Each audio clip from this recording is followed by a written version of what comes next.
Hello everyone, welcome to this video. तो ये video में हम एक क्वेश्चन को सॉल्व करने वाले हैं। तो चलिए पहले क्वेश्चन को पढ़ लेते हैं। तो यहाँ पर पूछा गया है कि doubling of the number of chromosomes can be achieved by disrupting mitotic cell division soon after which phase. तो यहाँ पर लैंग्वेज का बहुत अच्छा एक ट्रिक है। तो देखिए, पहले क्वेश्चन को समझना पड़ेगा। क्वेश्चन डिफिकल्ट नहीं है लेकिन ट्रिकी है, तो अच्छे से समझ लेते हैं।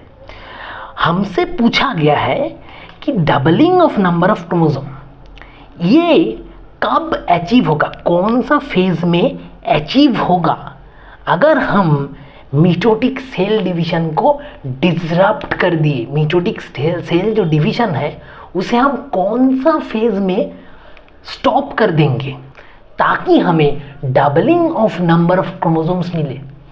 तो पहले हम सोच लेते हैं कि ये जो मिटोटिक सेल डिवीजन है इसमें हमें पता है कि 4 फेज होता है ना। एक होता है हमारा प्रोफेज, उसके बाद आता है हमारा मेटाफेज, देन थर्ड नंबर पे आता है एनाफेज और लास्ट में आता है टेलोफेज। तो हम पहले ये 4 फेज के बारे में थोड़ा सोच लेते हैं कि कौन सा फेज में क्या होता है, छोटा छोटा करके सोच लेते हैं। तो प्रोफेज में क्या होता है बताइए। प्रोफेज में क्रोमैटिन जो है वो कंडेंस होने लगता है। क्रोमैटिन कंडेंसेशन होता है, न्यूक्लियस के अंदर जो क्रोमैटिन है वो कंडेंस होने लगता है। और क्या होता है, सेंट्रोजोम जो है सेल का वो ऑपोजिट डायरेक्शन में मूव करने शुरू कर देता है ना।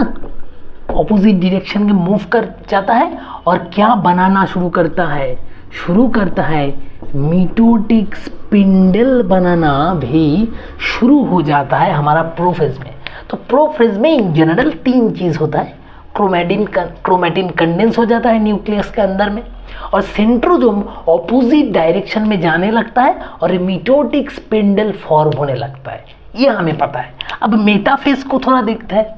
तो मेटाफेज में क्या होता है, मेटाफेज में न्यूक्लियस डिसॉल्व होने शुरू हो जाता है ना। और जो होमोलोगस पेयर्स ऑफ क्रोमोसोम है, होमोलोगस पेयर्स ऑफ क्रोमोसोम आ जाता है किधर, इक्वेटोरियल प्लेन में आ जाता है ना। इक्वेटोरियल प्लेन में आ जाता है वो होमोलोगस पेयर्स ऑफ क्रोमोसोम, और मिटोटिक स्पिंडल जो फॉर्मेशन है वो कंप्लीट हो जाता है मेटाफेज में, है ना। तो ये हमें पता है। अब देखिए एनाफेज में क्या होता है। एनाफेज में क्रोमोसोम ब्रेक होता है। एनाफेज में chromosome breaks at the centromere से क्रोमोसोम ब्रेक हो जाता है। सिस्टर क्रोमैटिड्स फॉर्म होता है और वो सिस्टर क्रोमैटिड्स जो पोल्स है सेल का उस तरफ चलने लगता है। तो एनाफेज में क्रोमोसोम ब्रेक होता है, सिस्टर क्रोमैटिड्स फॉर्म होके सेल के पोल में आने लगता है। और टेलोफेज में देखिए न्यूक्लियर एनवेलप फॉर्म होता है। न्यूक्लियर जो मेम्ब्रेन है वो फॉर्म होने लगता है। क्रोमैटिन जो कि कंडेंस होके गया था, क्रोमैटिन अनफोल्ड्स बैक होता है, मतलब क्रोमैटिन डीकंडेंस होने लगता है। मतलब टेलोफेज में प्रोफेज का ठीक उल्टा चीज होता है। और क्या होता है, और न्यूक्लियोलाई रीअपियर कर जाता है जो प्रोफेज में चला गया था।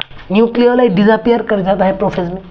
तो ये है हमारा मोटा मोटी प्रोफेज, मेटाफेज, एनाफेज और टेलोफेज का स्टोरी। तो अब बताइए हमारा क्वेश्चन में क्या था। देखिए क्वेश्चन में था in which phase doubling of the number of chromosome can be achieved. Question में था doubling of the number of chromosome can be achieved by disrupting mitotic cell division, कौन सा स्टेप के सून आफ्टर व्हिच फेज, ये हमसे पूछा। तो हमें पता चला है कि डबलिंग ऑफ क्रोमोसोम कहाँ पर हो जाता है। देखिए, क्रोमोसोम ब्रेक्स एट एनाफेज, मतलब डबलिंग ऑफ क्रोमोसोम जो होता है वो होता है कौन सा फेज में, एनाफेज में होता है ना। तो इसका मतलब आपको लगता होगा कि भाई एनाफेज इज द आंसर, है ना, क्योंकि वहाँ पर क्रोमोसोम ब्रेक होके नंबर ऑफ क्रोमोसोम डबल हो जाता है। लेकिन नहीं भाई, ये है इस क्वेश्चन का ट्विस्ट। ज़्यादा से ज़्यादा लोग एनाफेज को आंसर कर देंगे और वो गलत हो जाएगा, क्योंकि देखिए लैंग्वेज को पूछा गया है कि disrupting mitotic cell division soon after which phase, anaphase में तो वो टूट जाएगा, लेकिन जस्ट आफ्टर मेटाफेज वो डबलिंग ऑफ क्रोमोसोम होगा, है ना। एनाफेज में होता है, अलग हो जाता है, लेकिन सून after which phase, soon after metaphase, क्योंकि मेटाफेज का जस्ट आफ्टर में क्रोमोसोम ब्रेक हो रहा है। So what will be the answer, not anaphase, anaphase answer नहीं होगा, आंसर होगा भाई metaphase. So metaphase will be the answer. तो पता चला कौन सा होगा आंसर, आंसर होगा हमारा option 2, option 2 not anaphase.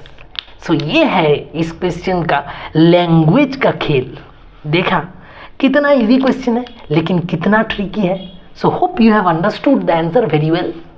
Thank you all.